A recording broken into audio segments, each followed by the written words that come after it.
Extremely sorry to disappoint. అంటే ఇప్పుడు ఉనికిపోతున్నాను మంచం కింద కొంచెం నేడుస్తున్నాను అని అందరూ what ever the media speculating, వాళ్ళందరికీ చిన్న డిసప్పాయింట్మెంట్గా ఉండొచ్చు వీడియో. ఇక్కడ పాయింట్ ఏంటంటే I just want explain the whole concept. ఇప్పుడు నేను ఆల్మోస్ట్ ఒక 1 year బ్యాక్ ఏదో ట్వీట్స్ పెట్టాను అనే ఎలిగేషన్.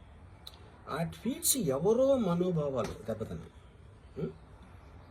ఇక్కడ విచిత్రం ఏంటంటే 1 year బ్యాక్ పెట్టిన ట్వీట్స్ 4 డిఫరెంట్ ప్లేసెస్లో 4 డిఫరెంట్ జ్యూరిస్డిక్షన్స్లో 4కి ఒకే 3-4 రోజుల వ్యవధిలో వాళ్ళ మనోభావాలు దెబ్బతిన్నాయి.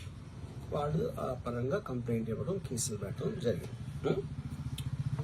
ఇక్కడ పాయింట్ 1, ఎవరి మీద అయితే నేను పెట్టానని వాళ్ళు చెప్తున్నారో వాళ్ళకి లేదు, ఎవరో థర్డ్ పార్టీ, అసలు సంబంధం లేనివాడు.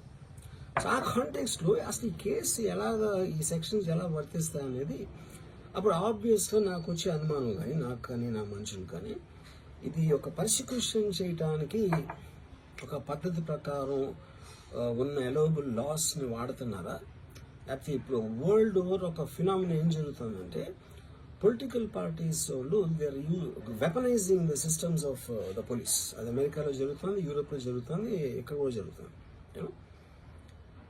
అప్పుడు నేను ఏ ఒక్క వ్యక్తిని, ఒక పోలీస్ ఆఫీసర్ని కానీ, ఒక పొలిటికల్ పర్సన్ కానీ నేను బ్లేమ్ చేయట్లా. I think it happens in certain ఒక ఏమంటారు దాన్ని, ఒక వే. అది అందరూ కూడా ఎంతో కొంత అది చేయటానికి టెంప్టేషన్ ఉండొచ్చు.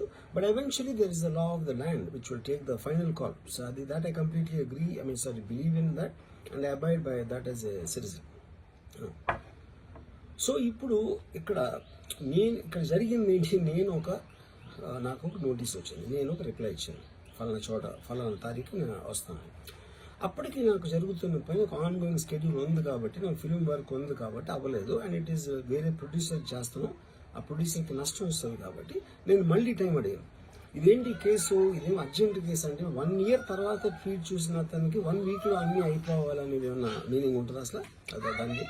So which basically means it is being done for purposes other than the urgency of the case. ఇది అర్జెన్సీ ఆఫ్ ద కేసు అంటే మీరు మర్డర్లు గేడర్లు ఇన్ని జరిగి సంవత్సరాలు తీసుకుని